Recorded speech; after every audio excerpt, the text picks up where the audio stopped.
Welcome back, everyone, to Echoes of Ihsan. You know, that show where we take a big stack of listener-submitted sources and, we turn them into a fascinating conversation. Exactly. And today is no different. We are diving deep into a topic that a lot of you have requested, the beautiful celebrations of Eid in Islam. It's a really good one. Yeah, and our guide for this exploration is the Sahih Bukhari Hadith, specifically Book 15, which focuses on the two Eids, Eid al-Adha and Eid al-Fitr. Yeah, it's so fascinating because we often think of celebrations, as purely cultural or social. But what we see in these hadiths is that Eid is so much more than that. Right. It's like a divinely ordained occasion, marking these key moments in the Islamic lunar calendar. And it really shapes the identity of the Muslim community. It's like a blueprint for joy and celebration, woven into the fabric of Islamic practice. Totally. And speaking of blueprints, you mentioned identity, and there's that hadith number 72, where the Prophet Muhammad, peace be upon him, compares Eid to other nations having their own celebrations. Yeah. What's the significance of that comparison? It's incredibly profound. It's like saying, hey, every nation has their own way of marking special occasions, and this is how we as Muslims do it. I see. This statement is really interesting, too, within its historical context because it emphasizes unity and belonging. Okay. The hadith mentions the Day of Booth, which was a pre-Islamic battle between two Arab tribes, the Khazraj and the Amiris. Okay. And they were constantly clashing, but then Islam came along and it united them under one banner, one faith, and Eid became a shared celebration that transcended, their old rivalries and really signified their new shared identity as Muslims. It's like saying we're not defined by our tribal past, but by our shared faith and commitment to God. Exactly. That's a powerful message of unity and reconciliation. It is. But Eid isn't just about feasting and social gatherings, right? No, not at all. The hadiths we're looking at place a huge emphasis on prayer and specific rituals. They do. Especially during Eid al-Adha. Absolutely. The act of prayer is central during both Eids. In fact, many hadiths emphasize that the Eid prayer should be the very first action on the day of Eid al-Adha. Okay. Hadith 71, for example, makes this very, very clear. Got it.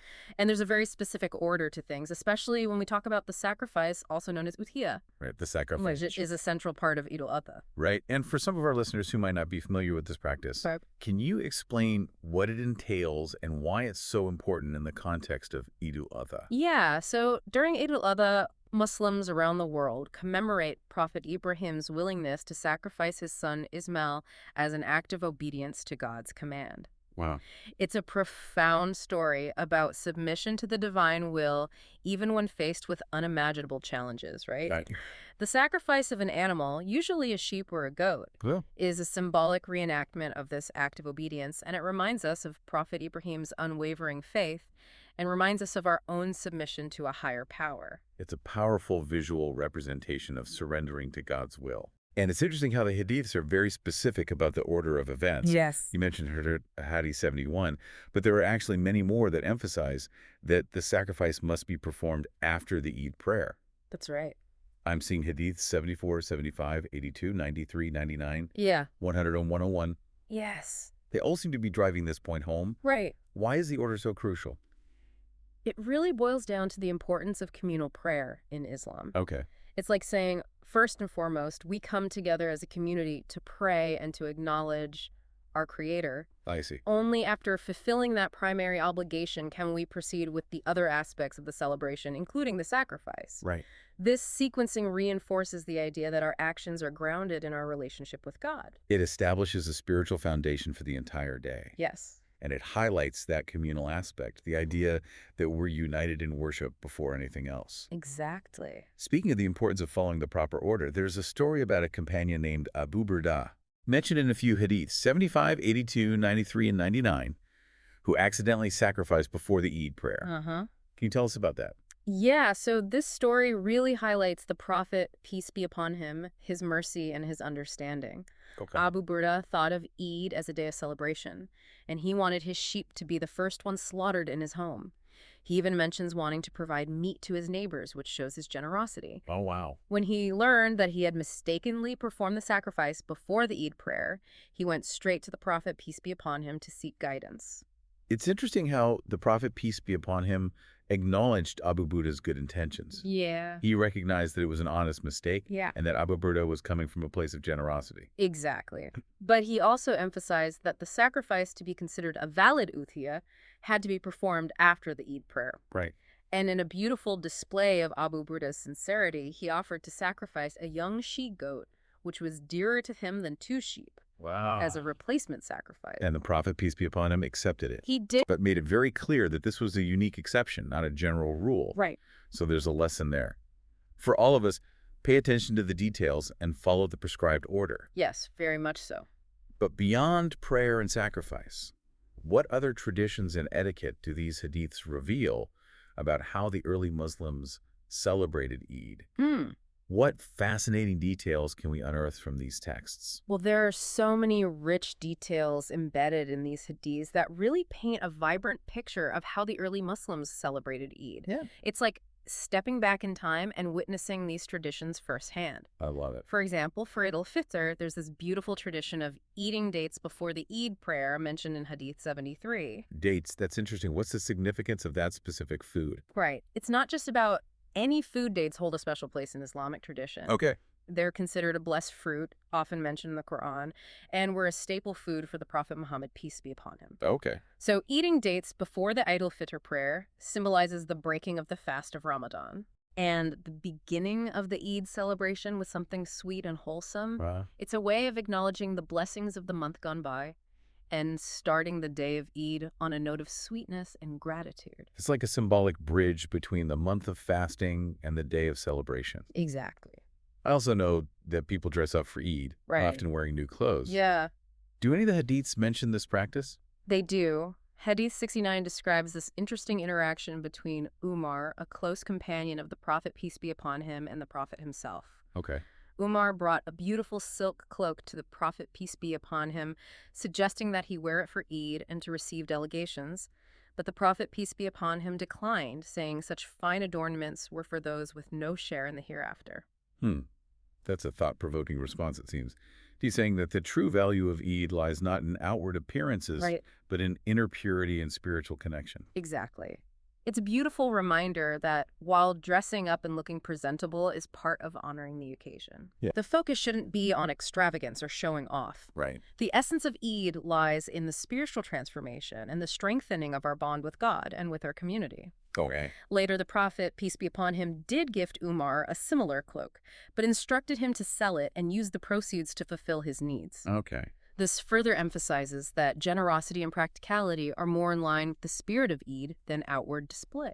I see. However, wearing your best clothes, clean and presentable, is definitely encouraged. Okay. It's a way of showing respect for the occasion and taking pride in your appearance. So it's about finding that balance between looking your best and maintaining humility and focus on the spiritual significance of the day. Exactly. What about women's participation in Eid celebration? Okay. Is there anything in the hadiths about that? There is, and it's incredibly insightful. Okay. Several hadiths, including 88, 91, 96, and 97, emphasize the importance of women attending the Eid prayer. This includes women who might be in seclusion, like those observing the postpartum period, or even those who are menstruating. Oh, wow. It really showcases how inclusive the celebration was meant to be. Right. Everyone, regardless of their circumstances, was encouraged to participate in this communal act of worship. That speaks volumes about the spirit of unity and inclusivity in Islam. Yes, it does. But I'm also aware that there are certain restrictions for menstruating women when it comes to prayer spaces.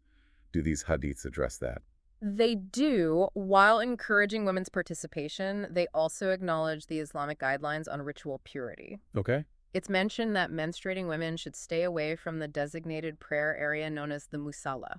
Right. This isn't meant to exclude them from the celebration, Okay. but rather to uphold the sanctity of the prayer space while still allowing them to benefit from the spiritual atmosphere of Eid.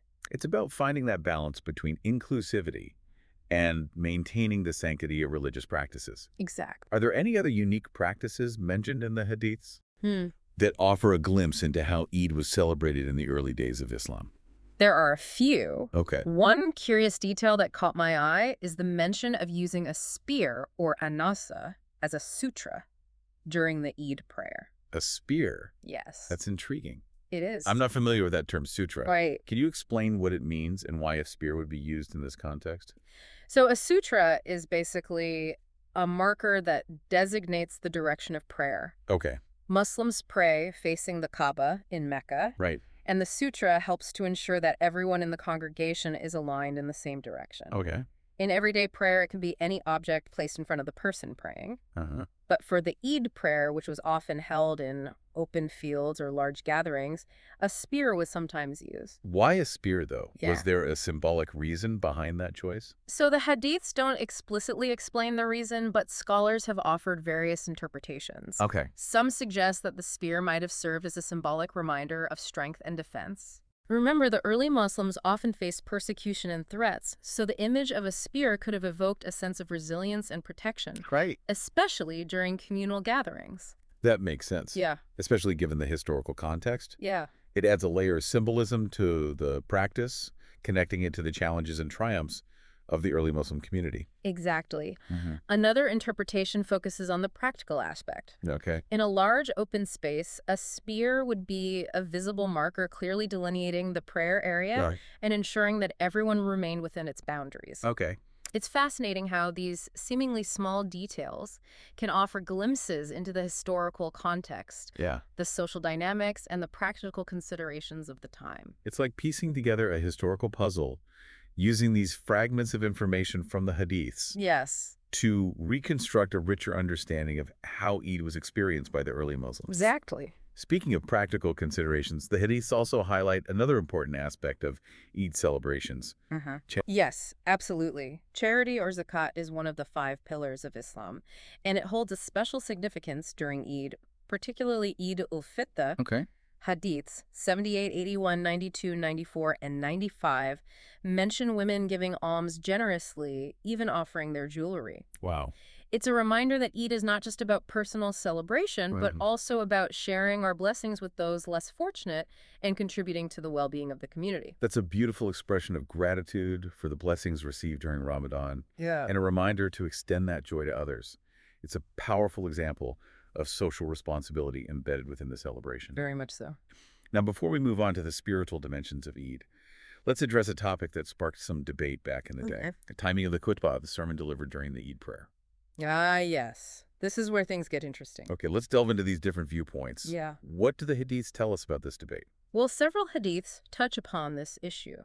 Hadiths 76, 77, 78, 79, 80, 92, 94, and 95 all offer glimpses into this historical discussion. Wow. Some, like Hadith 77, explicitly mention the Prophet, peace be upon him, delivering the khutbah after the prayer. It's okay. Others, like Hadith 78, suggest he did it beforehand.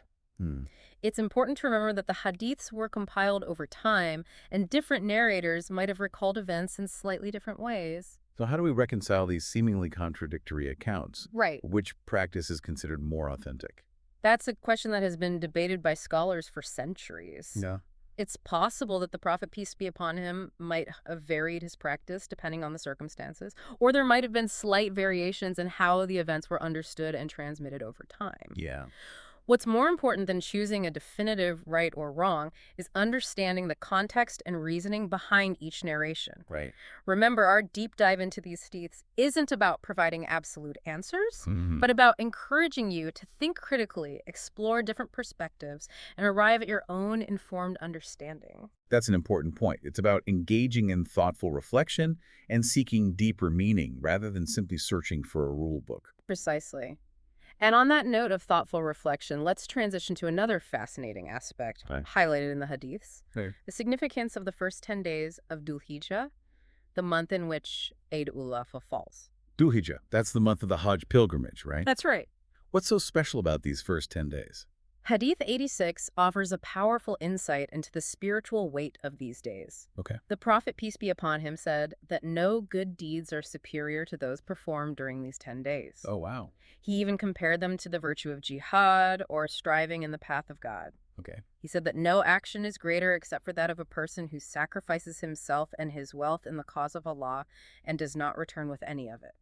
Wow, that's a powerful statement. It really highlights the immense spiritual potential of these 10 days. It's a time for increased devotion, seeking forgiveness, doing good deeds, and making the most of every opportunity to draw closer to God. It's like a spiritual boot camp, a chance to elevate our actions and intentions to a higher level. Yeah. And it reminds us that al-Adha is not just a single day of celebration, but part of a larger period of spiritual significance. That's a beautiful way to frame it. It broadens our perspective beyond the single day of celebration and encourages us to maintain that heightened spiritual awareness throughout this blessed period. Yes, very much so. And speaking of intriguing practices, you mentioned earlier that there's a hadith about the Prophet, peace be upon him, returning from the Eid prayer by a different route than the one he took to arrive. Yes, that's right. It's a detail that has sparked much discussion and interpretation among scholars. For sure. Hadith 102 simply states the practice, Right. without explicitly explaining the reason behind it.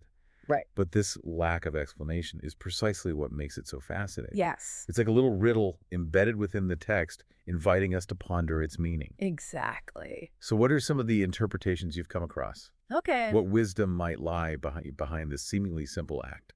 Yeah, so one interpretation suggests that it symbolizes returning to our lives with a renewed perspective, Okay. a fresh outlook informed by the spiritual insights gained during the Eid celebrations. It's like saying, I've been touched by the spirit of Eid, transformed by the experience of prayer, reflection, and connection. Yes. And I'm carrying that renewed spirit back into my daily life, allowing it to inform my actions, my interaction, Yes. my very way of being in the world. Beautifully put. And this ties in so perfectly with the themes of change, growth, and seeking forgiveness that are so central to both Eids.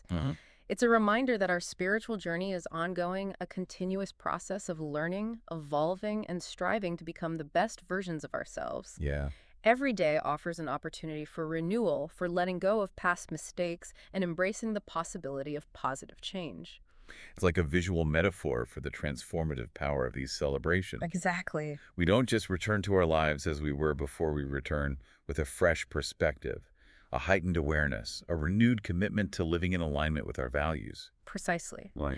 And another interpretation of this practice focuses on the idea of spreading the blessings of Eid. Okay. By walking through different neighborhoods, encountering diverse people along the way. Yeah. The Prophet, peace be upon him, might have been symbolically extending the reach of those blessings, sharing the joy and peace he carried within him. It's like a ripple effect emanating outward from the center of the celebration. Yes. Touching the lives of those beyond the immediate gathering.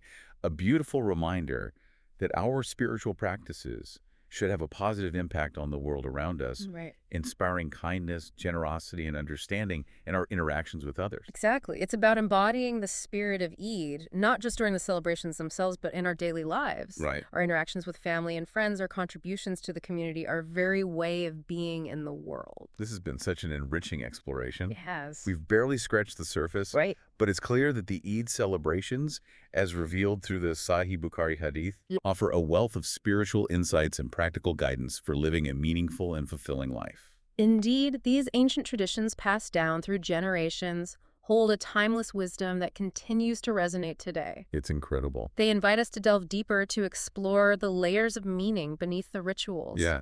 To discover how these celebrations can enrich our lives, deepen our faith, and inspire us to become better versions of ourselves. So as we conclude our deep dive, what final thought would you leave our listeners with? Okay. What message would you like them to carry with them as they reflect on these beautiful celebrations? I would encourage everyone to reflect on the common threads that connect the two Eids. Okay. The shared values of gratitude, community, and spiritual renewal. Yeah. Don't stop at the surface level. Right. Delve deeper, explore the reasons behind specific practices, and discover how these ancient traditions can enrich your life today. Okay. And remember, the journey of understanding is an ongoing process, a lifelong exploration. Embrace the opportunity to learn, to grow, and to allow the spirit of Eid to guide you on your path. What a beautiful message. Yeah. It's a reminder that these celebrations are more than just rituals. Right. They're a doorway to a deeper understanding of ourselves, our faith, and our place in the world. Exactly. And that journey of understanding is one that we're all invited to embark on, regardless of our background or beliefs. Well said.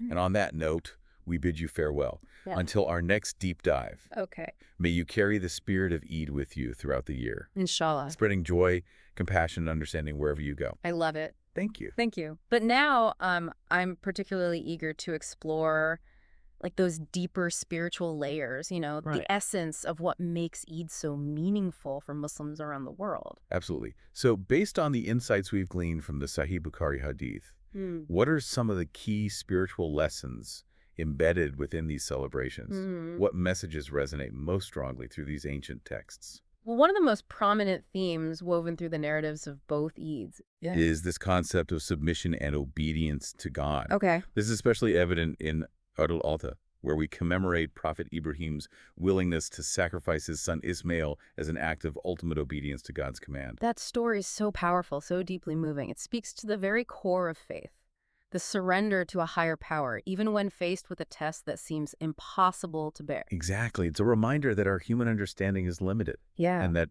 true peace comes from aligning ourselves with God's will, even when we don't fully grasp the reasons behind his commands. Right. Prophet Ibrahim's peace be upon him story is a testament to the transformative power of complete submission. Right. His unwavering faith, Yeah. his willingness to sacrifice what was most precious to him ultimately led to his son being spared. Wow. It's a powerful reminder that when we surrender to the divine, will we open ourselves up to blessings beyond our wildest imagination. It's a story that transcends time and culture, speaking to the human longing for connection with the divine, for meaning and purpose beyond our own limited understanding. And it's not just about blind obedience, it's about trust, about recognizing that there's a wisdom at play that's far greater than our own. Beautifully put.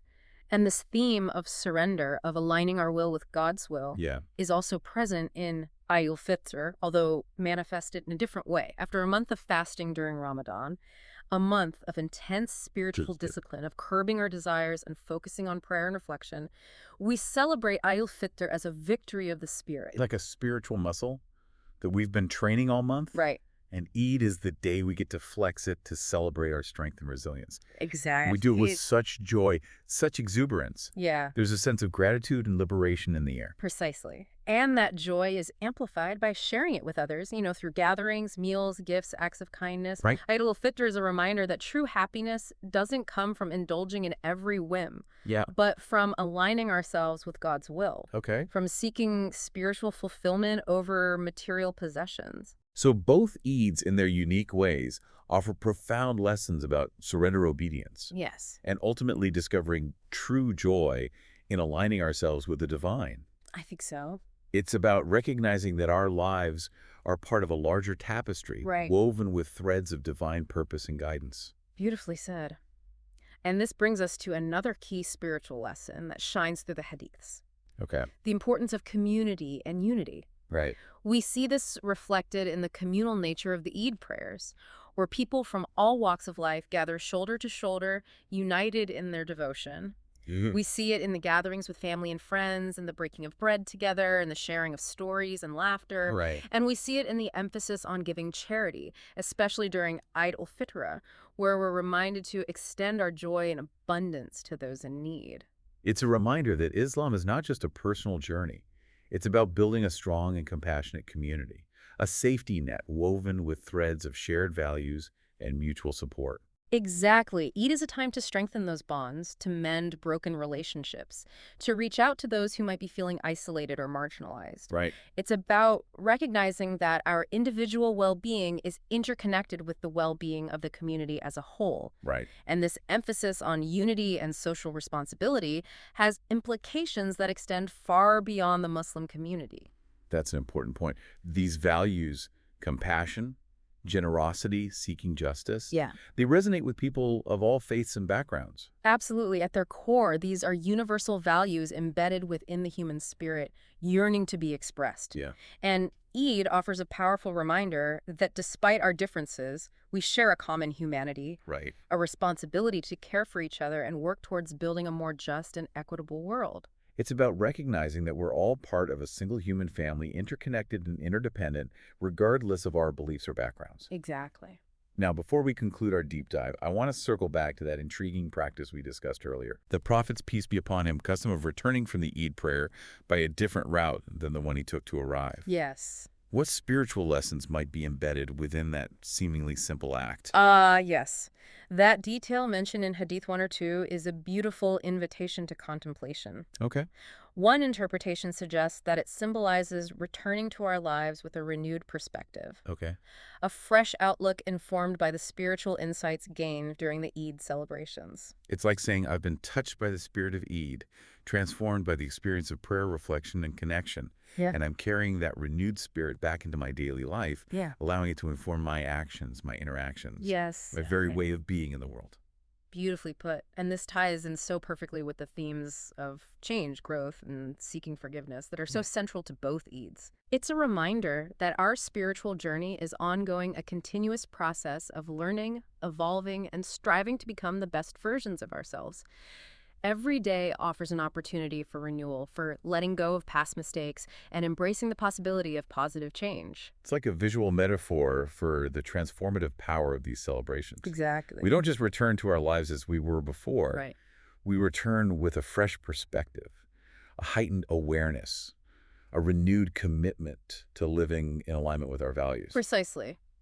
And another interpretation of this practice focuses on the idea of spreading the blessings of Eid. Okay. By walking through different neighborhoods, encountering diverse people along the way, Yeah. the Prophet, peace be upon him, might have been symbolically extending the reach of those blessings, sharing the joy and peace he carried within him. It's like a ripple effect emanating outward from the center of this celebration, Yes. touching the lives of those beyond the immediate gathering. Yeah. A beautiful reminder that our spiritual practices should have a positive impact on the world around us. Right. Inspiring kindness, generosity, and understanding in our interactions with others. Exactly. It's about embodying the spirit of Eid, not just during the celebrations themselves, but in our daily lives. Right. Our interactions with family and friends, our contributions to the community, our very way of being in the world. It's about embodying the spirit of Eid, not just during the celebrations themselves, but in our daily lives. Our interactions with family and friends, our contributions to the community, our very way of being in the world. This has been such an enriching exploration. It really has. We've barely scratched the surface. Yeah. But it's clear that the Eid celebrations, as revealed through the Sahih Bukhari Hadith, offer a wealth of spiritual insights and practical guidance for living a meaningful and fulfilling life. Indeed. You know, these ancient traditions passed down through generations hold a timeless wisdom that continues to resonate today. Right. They invite us to delve deeper, to explore the layers of meaning beneath the rituals, to discover how these celebrations can enrich our lives, deepen our faith, and inspire us to become better versions of ourselves. So as we conclude our deep dive, what final thought would you leave our listeners with? Okay. What message would you like them to carry with them as they reflect on these beautiful celebrations? I would encourage everyone to reflect on the common threads that connect the two Eids, the shared values of gratitude, community, and spiritual renewal.